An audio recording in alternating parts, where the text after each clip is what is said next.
Police officer Bunty వాళ్ళ ఇంటికి వచ్చి ఇలా అంటూ ఉంటాడు. ఆశ చనిపోయిన కేసులో ఈ అంజలిని అరెస్ట్ చేస్తున్నాం, అంజలి గారు మీరు రండి అని చెప్పి అంటూ ఉంటాడు. ఆ మాటలకి ఇంట్లో వాళ్ళంతా ఒక్కసారిగా షాక్ అవుతారు.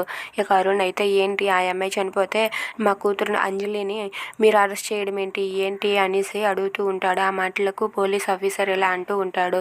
అప్పుడు మీకు ఆశకి సంబంధం ఉంది కానీ మీరు లేదంటున్నారు. అప్పుడు మీరే కదా ఆశతో వచ్చి ఒక కేసుని ఫైల్ చేయడం కోసం అని చెప్పి మీరు పోలీస్ స్టేషన్లో కంప్లైంట్ ఇచ్చారు. అది మాకు ఇప్పుడు పేపర్లలో ఉంది. అందుకే ఇప్పుడు అంజలిని మేము అరెస్ట్ చేస్తున్నాం.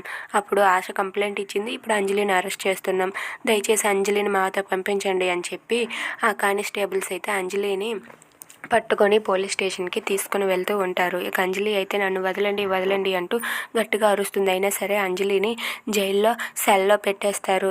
ఇక యుగంధర్ పోలీస్ అయితే ఇలా అంటూ ఉంటాడు, మనం ఏ కేసులు ఉన్నాయో అవన్నీ కూడా తిని మీద రాసేయాలి, అప్పుడైతేనే తిను ఈ పోలీస్ స్టేషన్లో అలా ఎక్కువ రోజులు ఉండగలదు అని చెప్పి అంటూ ఉంటాడు. ఆ మాటలు విన్న అంజలి అయితే ఒక్కసారిగా షాక్ అవుతుంది. ఇక అమృత కూడా అక్కడే ఉండి ఆ మాటలు విని షాక్ అయిపోతుంది. If you like this video please like, share and subscribe. Thanks for watching.